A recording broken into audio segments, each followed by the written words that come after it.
Hello, and welcome to a new episode of From the Honeycomb, a podcast that creates a spark of positive energy.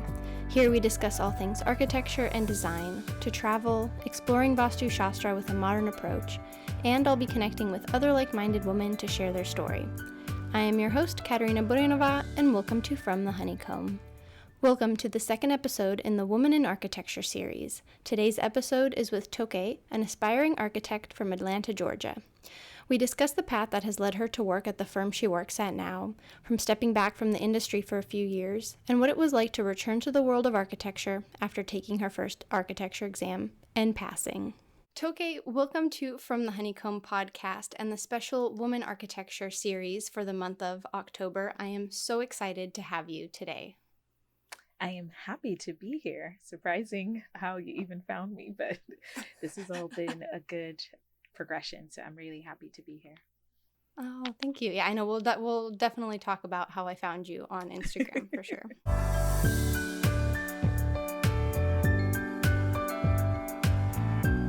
All right, so before we begin, I like to start every episode by sharing something we are grateful for in the present moment. Whatever it is, small, large, whatever it is that has brought you a sense of gratitude in the present moment. So, Toke, what has brought you gratitude?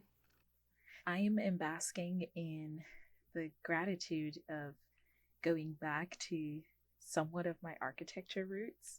Yesterday, I had the privilege of sitting on the jury for some second-year architecture students.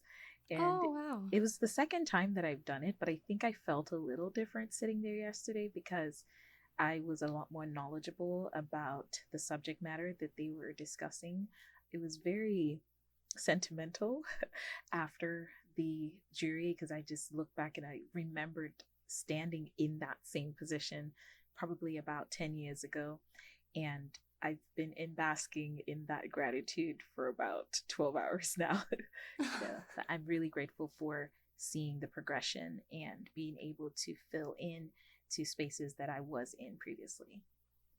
Oh, I love that. It kind of goes off of what I've been thinking about, what I'm grateful for, especially putting together this series, is just the kind of field of architecture and just the different kind of just people you meet and things you can do within the field of architecture. I have found just so gratifying is you can do residential, commercial. There's so much you can change throughout your career. Some of the other women I've been talking to as well is like, well, I studied this and now I'm interested in this, but architecture really, it encompasses so much more than we think and than we know. And I'm just really grateful to be in this field because it's ever growing and there's just so many fascinating people that I've met along the way. Yeah, I completely understand that. Yes.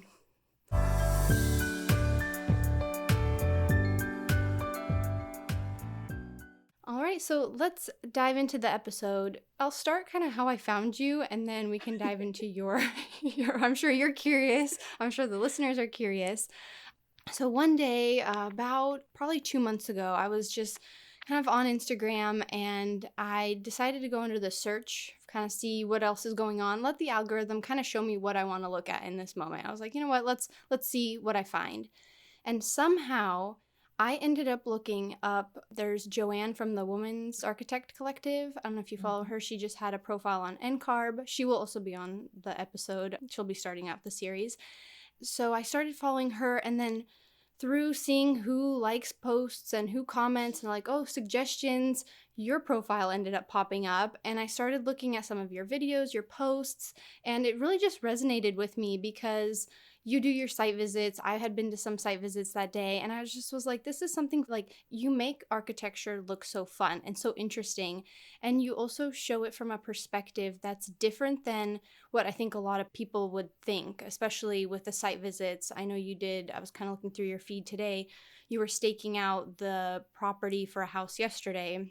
And just how much goes into building a home, and you kind of show the little behind the scenes, and it's been really fun to watch. And you're also in Atlanta, Georgia. I'm in California, so it's a very different climate, area, zone. The properties you show are huge. Here in California on the coast, we are stacked up on top of each other so closely. It's just amazing to see kind of what the landscape you also work in. So that's how I found you. That's wonderful. It's actually nice to hear that, mainly because it's my intention. I don't have a lot of followers, friends, family that know anything about architecture. They know nothing really. And it's nice to be able to connect with them in what I do. And I think when I wasn't on Instagram for a while, so when I did come back, I wanted to be intentional to show things that people could understand, to show things that people could connect to, and try to make it fun because on the practice side, it's not always fun. No. So I try to extract the fun components of it and almost widen it in a way that the average person who's not in the profession is able to connect with it, and they don't have to be in the building. They don't have to be the owner of the project. They don't have to be a part of it. So it's kind of glad to see that it's happening. Or at least someone is excited about what I post, because I don't have a lot of followers. They're mainly friends from my walk through life, whether it was childhood or college or adulthood. But yeah, that's kind of nice to hear. Oh, good. No, it is. It's been really fun following you. And so, share with us kind of your journey to where you are in your architecture career today and kind of what's led you there and why you chose architecture. It's so funny because when I really think back, I probably first knew I wanted to be an architect when I was maybe 8, 7 or 8, maybe even earlier. I remember I was really young and my family had just relocated back to Nigeria. We were living, I think, in Trinidad and Tobago before then.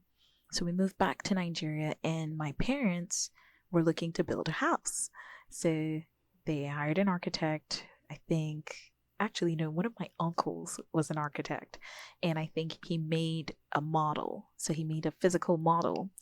And one day I get home and I see this model. It's covered, with like plexiglass or something, because dust.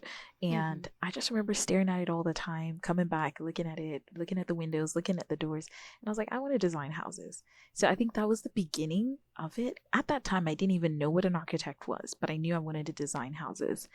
And as school progressed and as you get more aware of professions, as I started studying different classes, taking different courses, I was like, yeah, I know I want to be an architect, and I know I want to design houses. Now, of course, later in life, I realized architect did a lot more than houses, but I always knew that I wanted to design homes. I always knew that. And this is as far back as I can remember being a young kid. So age might be somewhere between 5 and 8, I would say. I can't, it's still a very vivid memory. I've always wanted to design homes. And I continued to make choices that sort of led me in that direction. And honestly, I hit burnout. I almost quit architecture school 3 times. My mom used to remind me that I would call her randomly and just say, I'm done with this program. I've been up all night. I can't do this. This is just ridiculous. And for some reason, she's like, the next day I wake up and I go right back. And she'll check in with me weeks later. She's like, oh, so did you quit? I'm like, oh, no, I was just tired. I went back. And I think same thing with the workforce. When I graduated like most of us during the recession. So it was really hard to find work at that time. And it took me about a year to find work. I found it with a small remodeling company. There were no architects in that office because at first I was focused on, applying to Gensler, applying to all these big firms that everyone knew about. And I never even imagined that, wait a minute, there's a lot more that can be done in other arenas, not necessarily a traditional architecture firm. So I started looking into remodeling firms. And so I landed a job as a designer in a small remodeling firm. I specialized in kitchen and bath remodels, and I was really excited about working with homes.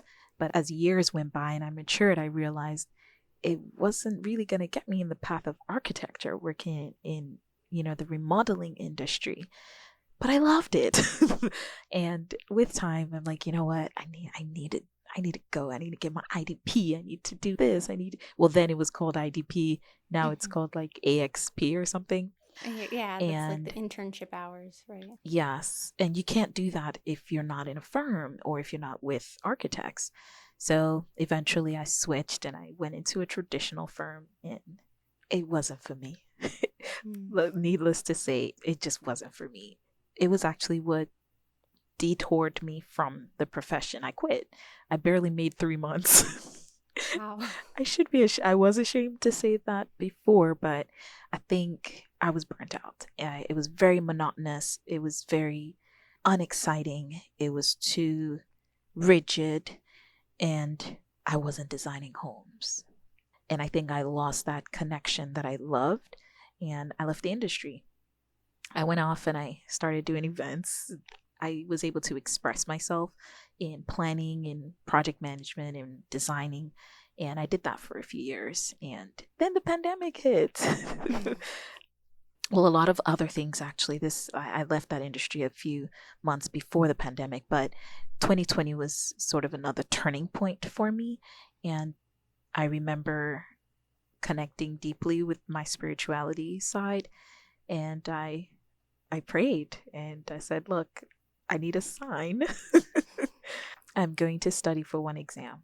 I hadn't been in the industry for years. I hadn't been in the industry for maybe 4 years at that time. And I said, I need a sign and I'm going to study for an exam. If I pass, that means I need to get back in architecture. And if I fail, that means I don't. Well, I passed. Yay! Congratulations. And I remember walking out not believing, because they tell you that it's highly likely and you've got to Mm-hmm. wait for them to send the results to you. So when I walked out and I was highly likely, I'm like, yeah, highly unlikely. So I called the two architecture friends I had. I'm like, I don't think I passed. The exam was so confusing. And one of them who's registered, and he's like, what are you talking about? You passed. It said highly likely, you passed. Anyway, needless to say, a few days later, I find out I passed, and I'm like, all right, I need to get back in. I called, a few friends, like, hey, I know it's 2020, no one's working. So a friend of mine at that time connected me to another architect, and I showed up at his office and I said, hey, look, I just need to shadow you. I love what you do, and I see you as someone I want to do what you're doing in a few years. So just let me come in here and watch you every day. And he's like, okay. I said, yes. I mean, I get it. It's 2020. I don't know what's going on, because I didn't know him. I had met him a few years ago, and he was very open and welcoming. He's like, okay, sure. You want to learn? Come and learn. So at first I would go in one day a week. Oh, what are you doing? Oh, you're drawing this. And he'll give me some drawings to do, and he'll show me some details. It was a slow progression. Fast forward a year later, I'm designing homes for him. I'm drawing houses. Wow. I'm managing his projects, and it's been an amazing journey. And he's now my mentor because we've been working so closely together. And I think he has taken an interest in teaching me the ropes and showing me and guiding me. And I've given him somewhat of a clear vision of sort of what I want to do and how I want to progress in my career. And I think he took me under his wing, and I'm so appreciative of that. I can't imagine where I would be today if I had that in 2012 when I graduated. So I took a couple more exams and I did not pass. Oh no. And I Mm. remember being so distraught because the first exam, minimal effort. I mean, minimal effort. I was just like, yeah, okay, I'll study every day for 3 hours. But then the others, I'm like, oh, I'm in it now. I'm doing this and I'm studying and I'm taking the time, and I would fail and I would fail. And okay. And I had a chat with him, and he says, take a minute, maybe you need to take a break from that, focus on work. And then once you feel you're more comfortable with certain areas with work, pick that exam up, because I was trying to follow the suggested route Mm-hmm. of what exams to take. And he's like, just wait. And whenever you feel, very comfortable in a certain field, then go ahead and pick up that book and start studying for that section. So that's why I actually said, hey, you know what? Because the last exam I failed was project management. And I said, could I manage a project? And he looks at me, he's like, okay. Because I want to take the project management exam over, and I want to make sure I'm going in with a different set of knowledge than I did before. Like, what's the point of restudying the same thing that you did before? You're not going to get the same outcome. So he said, sure. All right, here's the project. And let's see how you do. And I think that because I had already been going to sites that I wasn't managing, because I'm determined to learn. And I meant it when I said, I want to see how you do everything. I wanted to learn how to do everything. So I would follow other project managers to their job sites. I would follow him to his job sites. And those are the behind the scenes that you always see. I'm just following them around and I'm asking them questions like, what is this? What is that? You have to do that? Who does that? And I've got notebooks of notes, just writing and writing. Slow down. Okay, write and write. And I saw how things were working behind the scenes. I saw how two-dimensional drawings turned into real buildings. I saw how lines turned into actual things. And I said, I want to do this. So I started managing my own projects. Then, we'll see how the next exam goes. But I've told myself that I need to be patient. I think that a lot of us in this field find it challenging to stop and rest, to stop and wait. I think a lot of us are so used to go, go, go, go, go that we feel we need to do 7 things at a time because we've done that and we don't have to all the time. Yes, there are going to be times when we do. And I think that was something I really had to reprogram in my head. Like, you don't have to work and study at the same time. You could take a break in studying and focus on, the architecture, because in our office, it's somewhat separate, the architecture from the construction. So it's almost like I've got to divide my time between architecture and construction management. And then to force in studying might be a lot because I still need my mindfulness. I need my weekends. I need my travel. I need things that fuel me outside the profession. So right now I'm sort of learning how to take it 1 or 2 things at a time and then swap out and add something else and take something off the plate. And I don't know if that answers my journey, but it's been a indirect redirection to where I always knew I wanted to be. And I know I have so much ahead of me. And I'm confident that I'm on the right path, mastering the tools needed for where I'm heading. Oh, no, absolutely. No, that's another thing with architecture too, is you're constantly growing, you're constantly learning.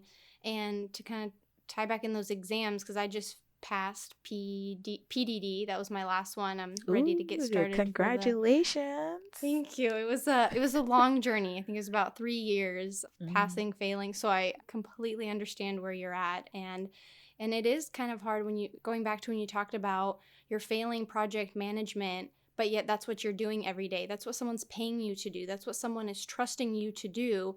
And then all of a sudden you're failing the thing that you're doing that you think you're doing really well at. And I really resonate with that because I struggled with project management, the exam, and I had the same feeling. I'm like, this is what I'm doing 40 plus hours a week. How am I not getting it in this exam? And it makes you think, like, is it me? Is it what am I not supposed to be doing architecture? And there's so many times also wanted to quit, wanted to give up, was like, this isn't it. These exams, the exams really test you. Oh, yeah. And so many people don't know about it. And I think they test you in a very different way. It makes you question that you don't know what you're doing. Yes. And I'm like, why? Yes. No. The exams, as I've been sharing them a lot on the podcast, and as I've been sharing them, I notice so many people in the world don't know how many exams an architect has to take. And, a lot of people know what doctors do, lawyers. And so I feel in a way it's kind of like my message too to share. Architects have a lot of work. They go through a very rigorous program at school. And we're always told, but especially when it comes to pay, well, but you love what you do. It's a creative, Mm. field. And so there's a lot of work that people don't know that goes behind the scenes of being an architect. Yes, and I think when and if I blow up on the social media gram, I would love to find myself with a group of other architects or just design professionals who are able to bridge that gap between this weird misunderstanding of the value that architects bring. Not to even speak on how rigorous it is to be in that position, to genuinely call yourself an architect legally. But even with what we do, I honestly can say that with every new knowledge I attain, I feel so proud. Like, wow, so this actually influences this choice. This actually influences this decision.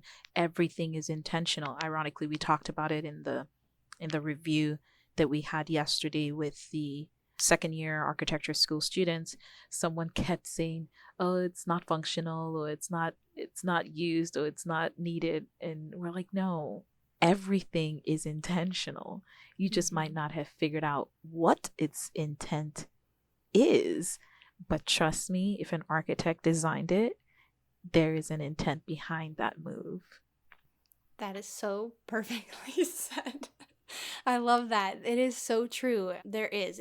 There's a reason, there's the thought process that goes behind it. Every decision affects, it's a domino effect of what it'll affect. Whether it's the skeleton of the building, the mechanical system, the way the person uses it. That is so true that you really, there's a reason, and you're absolutely right. And I also wanted to go back to when you talked about going from 2D drawings to 3D and seeing the project you've been working on in CAD or Revit or Grasshopper or whatever program you're using come to life. And that is just such a cool thing to see. Like, I remember some of my first projects and seeing them come to life, and you spent hours trying to figure out if something would lay out, and then there it is in person. It is such a cool feeling. It's fun. I love it. Yeah, It's fulfilling. that is the word I was about to say. It is so fulfilling because it's an intense profession and time consuming. So when you finally see it in real life and you can touch it, you can hold it, you can interact with it, it's very fulfilling. That's the word I could say. It's so fulfilling to see it come to life. I don't know if there are many professions that give you that sense of feeling. Mm-hmm. No, that is true, and your work stays. I mean, of course, depending how well it's constructed, but your your work will stand there for years to come, and so many Years, yeah. people will interact with it. And I know with one of the reasons I geared more towards homes and residential is I think we as architects who work in homes, it's a very intimate relationship we have with our clients. Of course, you do custom homes. I work in custom homes. You are creating a space that someone is going to sleep in, eat in, but also have memories, grow, raise their children. There is just, it's such an intimate relationship you have with the space and also your client and future owners of the home, that I think it's also one of the reasons I love architecture is just you're creating a home. You're not just creating a house. I like to say you're creating a home. Yes. Yes, Yeah. I agree. And I think that I was blessed initially, hindsight, I was really blessed initially to start my career path with renovations. Mm-hmm. I now know how intimate it is when people use a space because we literally always came in to make a space more functional for the individual who now owns it. Sometimes they just bought a home and they wanted to customize, their home to suit them better. Sometimes they've been living in the home, but their family structure or lifestyle changed, and we needed to let the home match that. But at every point in time, you're speaking to the client and understanding who they are, what their needs are, and you're literally allowing their home respond to their needs. And starting from an intimate small space, whether it's their rooms, their bathrooms, their kitchens, or even just, their backyards, or whatever the room that we were focused on. Starting there allows me almost think in two different ways when I'm approaching an overall home design, because most architects usually don't get into the nitty-gritty of your layout for your kitchen or what's in your shower. There's a room, you can get in, you can get out, and everything fits to code. But when you're dealing with custom homes, that's not the case. You're literally sometimes saying, oh, this daughter wants this and she needs a bench here and she needs this here. This son wants a living room in his bedroom because he plays games or his friends are over. And I know the average American does not customize their home, but what if they got to? That's always what I always say. Like, what if everyone got to customize their home? That would be amazing, how people would interact with their homes differently. But we're blessed to be able to work with a small percentage of people who do. It's a very intimate transaction. It's a very intimate move, even when they see it. We had a client the other day that asked if they could come once we framed up for their kids to like write little things in the bedrooms, because they plan on the home being a forever home. So their kids might end up living in it. Their grandkids might end up having it. Something about a trust, but they're also seeing that as an intimate event happening in their family to build a home that generations of theirs will be able to use and come back to. But yeah. Wow, it is fun leaving. I've left little toy figurines actually. Oh, you did? Inside the walls? Inside the walls. I've That left is a little so Disney character in one project. Yeah. That is so cool. Just for fun, because you never know what the next story of the home is, and so it's kind of a little fun surprise. But so that's a cool idea. I might steal it. It's kind of fun. I think it's a little Elsa from Frozen. It was from really Frozen? Popular. Yeah, it was really popular, and it was one of the toys we found. So I put it in the walls before right before closed up with sheetrock. Yeah. Put it in there and then drywalled over it, and I don't know exactly where it is anymore, but one day they're gonna find it. Someone will find it someday. That's cool. Exactly. Yeah, I won't share what project or anything, but yeah, it'll be a fun surprise for them. That will be. Yeah.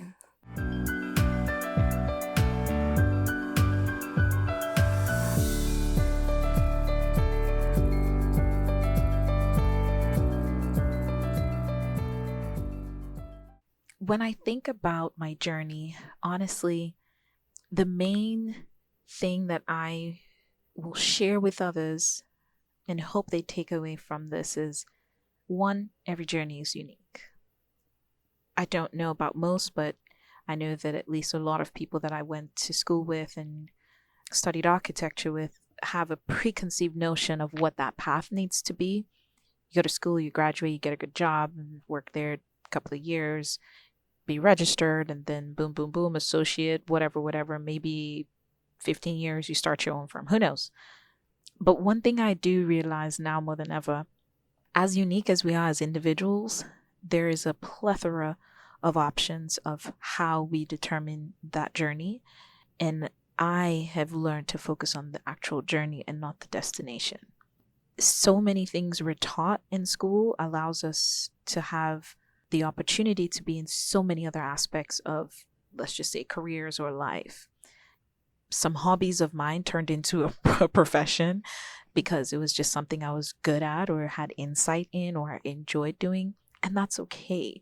It's part of my journey. Now looking back, it didn't take away from what I'm doing now. If anything, it gave me more tools.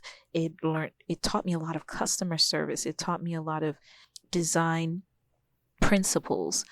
I know some other architects now who are, in fashion, or who are artists who strictly do digital representation or visualization. It doesn't really matter as long as we are taking essence of what it is that we're good at, what we love, what brings value to others in life.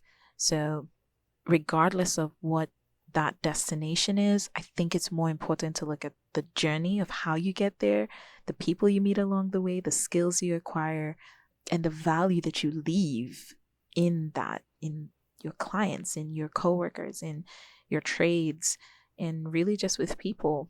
And I think that that's really what I think is more impactful, is what we do on the way to that destination. That tunnel vision is just not it. It's not it anymore. I've got a really wide wide view on a lot of things now, and whatever comes my way, I'll play with it a little bit and see if it influences, if it's great, if it's impactful. You apply it and you continue on with those tools, and who knows, you might have a backpack full of tools by the time you get to your destination. And it makes you a unique architect. It makes you a unique designer, because deep down inside, we're all designers, really. When we study architecture, it's just how we apply it. We apply it to homes, but that same thing can be applied to a lot of other aspects in life. Oh, that's beautifully said. Thank you so much. I Thanks have for really having enjoyed, me. yeah, this has been such a beautiful conversation. I have just resonated with so much of what you said, and you say it so eloquently. I love it. It's been Oh, such a thanks. fun conversation. I'm pleasantly excited about how this is coming about. It just enforces how you can connect with people on one little thing, and look at us. I was like, I'm walking. This is my first podcast. I've never had one, so that's why I was trying to be so. What am I doing? No, But no, this has been good. you have been perfect. I wouldn't have known it was your first time. Oh yeah, great. Yeah. You can You're cut that good. out. Okay, you can add that into your journey. And Yes. where can listeners find you? Whew, I am so bad with social media, but I mean, I'm on Instagram. It's at Toke Tayo. That's the short form of my name, TokeTayo. And yeah, that's the only place that I am on. I took a break from social media. It was taking more from me than it was giving me. So when I came back, I wanted to be very intentional. So that's it. You can find me on Instagram. Great. And I'll provide a link in the show notes for your Instagram. So That's it's okay. wonderful. Thank you so much for coming on. Thank you. It's glad to be here. Thank you. This was just such a wonderful conversation. I am so glad I reached out to Toke a couple weeks ago to have her on, because the outlook Toke has on architecture from her experiences in the profession and her view on the intimacy around designing a home was just so special. So I really, really enjoyed this conversation, and I hope you did too. And if you like this episode, please give it a heart or thumbs up and click the follow button so you can stay up to date on the latest episodes. Follow me on Instagram @FromTheHoneycomb Podcast. Thank you so much,